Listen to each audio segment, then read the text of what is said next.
Shalom, peuple de Dieu.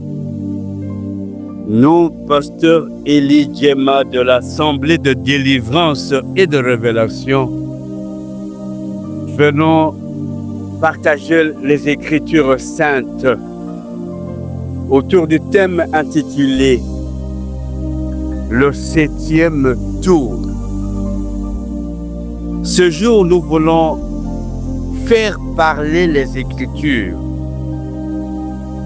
Nous allons commencer par Josué chapitre 6, verset 10,16. Josué avait donné cet ordre au peuple. Vous ne crierez point, vous ne ferez point entendre votre voix, et il ne sortira pas un mot de votre bouche jusqu'au jour où je vous dirai poussez des cris, alors vous pousserez de cris. Verset 16. À la 7e fois, comme le sacrificateur sonnait des trompettes, Josué dit au peuple, poussez des cris, car l'Éternel vous a donné la ville. Bien-aimés dans le Seigneur, nous voulons faire parler les Écritures saintes. Josué avait reçu mandat pour faire entrer les enfants d'Israël dans la terre promise.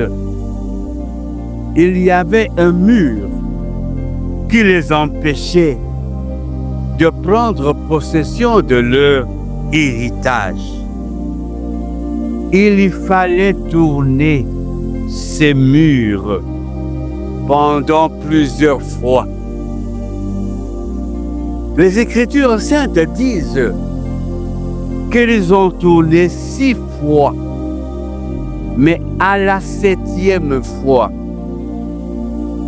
Josué leur ordonna de crier et le mur tomba de soi-même.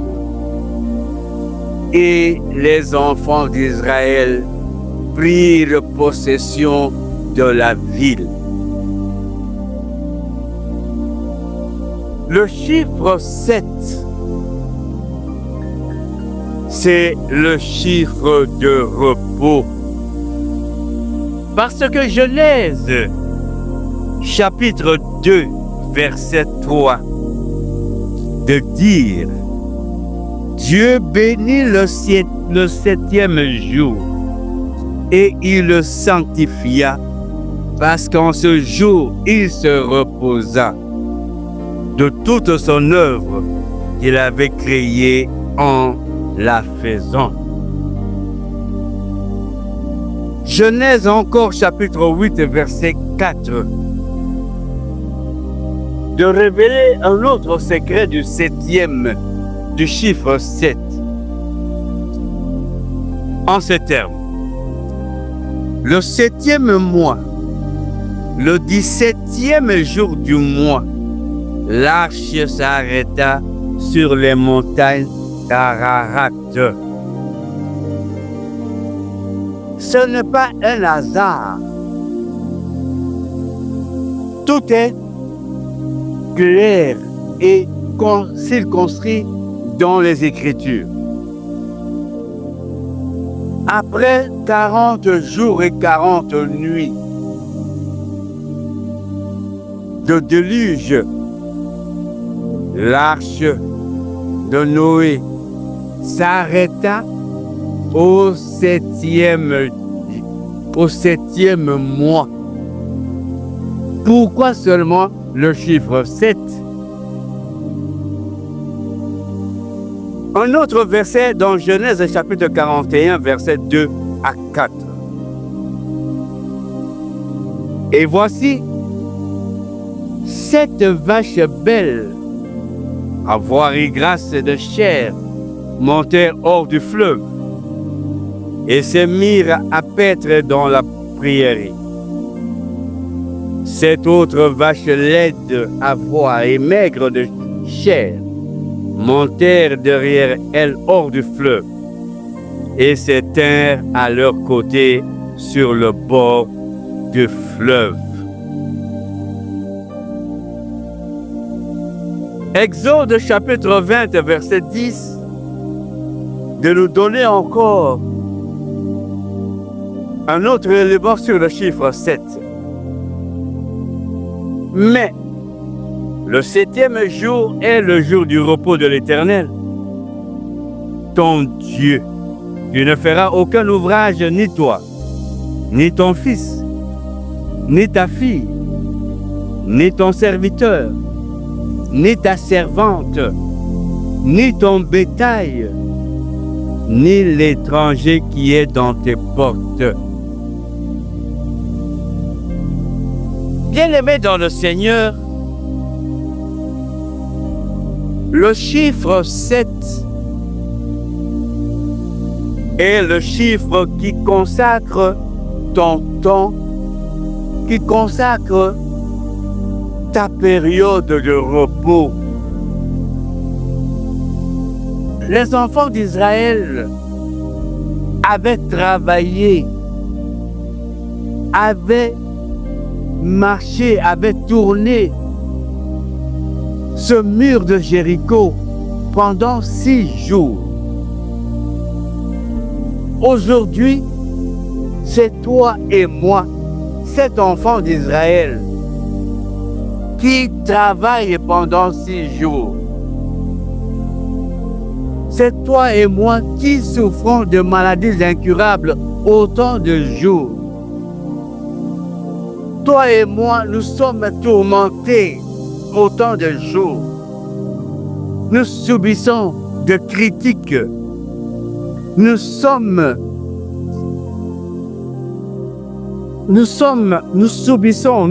aujourd'hui à la brèche des complots de tout genre. Notre ministère subit de complots, subit de la haine. Mais, comme Josué, je le déclare aujourd'hui, que cette 7e journée, cette période est ton temps de repos. Cette période, ce temps, ce 7e jour est ton temps de repos. L'Éternel a entendu. L'Éternel a vu tes souffrances. L'Éternel a entendu tes cris. Et il a mis à terre tes souffrances, ta maladie.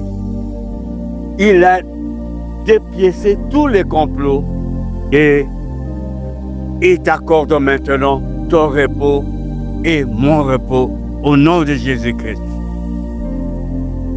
Il est vrai, mes bien-aimés, que l'Éternel laisse toujours les vaches maigres précéder, manger les vaches grasses.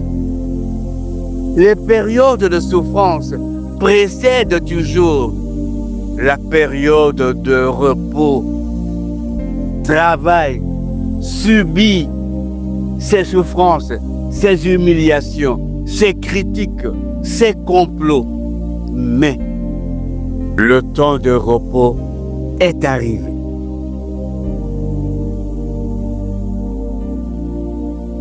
Tu as entendu et tu as vu ces moments de haine, tu as enduré ce moment de haine et de jalousie. Sache que ton temps est arrivé. Ils ont volé les biens de ton église et de ton ministère. Dieu n'a pas fermé les yeux. Dieu n'a pas fermé les oreilles. Dieu a dit, à moi la rétribution. L'Éternel va donner à chacun ce qui lui y est dû. Ainsi, dans Matthieu chapitre 11, verset 28, il est dit, « Venez à moi, vous tous, qui êtes fatigués, chargés, et je vous donnerai du repos. » Il est vrai, nous n'avons qu'à tourner nos regards vers l'Éternel. Nous n'avons qu'à appeler le nom de Jésus-Christ. Nous n'avons qu'à aller à lui pour obtenir le repos. Heureux êtes-vous, car l'Éternel nous rassure encore. Dans 2 Corinthiens chapitre 12, verset 9, en ces termes. Et il m'a dit, ma grâce te suffit, car ma puissance s'accomplit dans la faiblesse. Je me glorifierai donc bien plus volontiers de mes faiblesses, afin que la puissance du Christ repose sur moi. Notre Dieu se manifeste dans notre faiblesse. Nous qui n'avons pas de support terrestre, nous qui n'avons pas d'appui, nous qui n'avons que de regard tourné vers Jésus-Christ, dans notre faiblesse, Jésus-Christ va se manifester. Tourne ton regard vers l'Éternel, mon frère et ma sœur. Crie uniquement à lui. Ne tombe pas dans le piège. Je disais, ne tombe pas dans le piège où il est dit, maudit soit celui qui se confie en l'homme.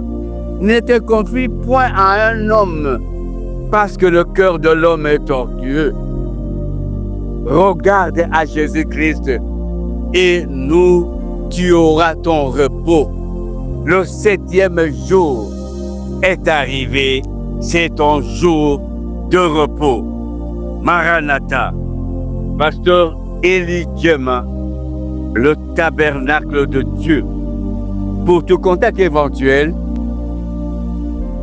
plus 243 89 18 78 834, ou vous pouvez nous joindre dans notre chaîne YouTube en écrivant Assemblée de délivrance et de révélation. C'est à quoi nous vous invitons à vous abonner, à partager ces révélations.